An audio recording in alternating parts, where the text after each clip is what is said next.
ખાસ કરીને આજે મોરબી જ્યારે આવવાનું થયું છે ત્યારે સામાન્ય રીતે આપણે ગામ અને નગર વચ્ચેનો ફરક એ કહેતા હોય છે કે નગર એટલે નળ ગટર ને રસ્તા જેના સારા એને નગર કહેતા હોઈએ.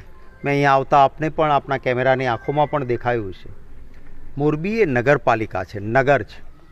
હાલત કેટલી કફોડી છે. આવી જ હાલત આખા ગુજરાતના નગરોમાં છે.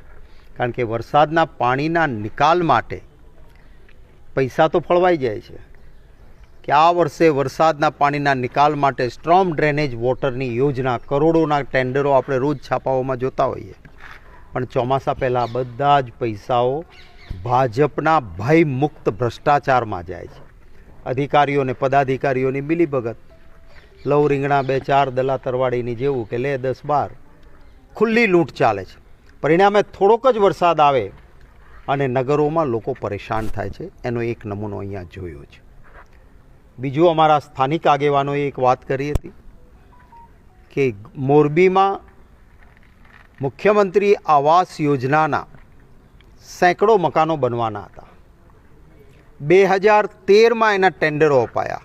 આપણે આજે સ્થળ ઉપર ઊભા છીએ, અહીંયા ચારે બાજુ જે મકાનો છે એના ટેન્ડર 2013માં અપાયા.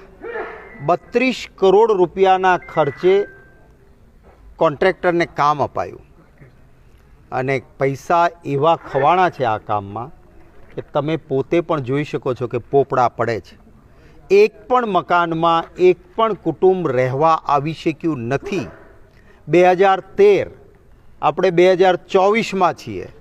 11 વર્ષ પછી મોરબીની આ મુખ્યમંત્રી આવાસ યોજનામાં એક પણ ઘરમાં એક પણ વ્યક્તિ રહેવા નથી આવ્યો. અમારા શહેર કોંગ્રેસ સમિતિના પ્રમુખ છે પુષ્પરાજભાઈ. આ જ્યારે 2013માં કામ શરૂ થયું ત્યારે એમણે યુથ કોંગ્રેસના નેતા તરીકે રજૂઆત કરી હતી કે આમાં સિમેન્ટ SORમાં લખાયા મુજબ વપરાતી નથી, કામ નબળું થાય છે.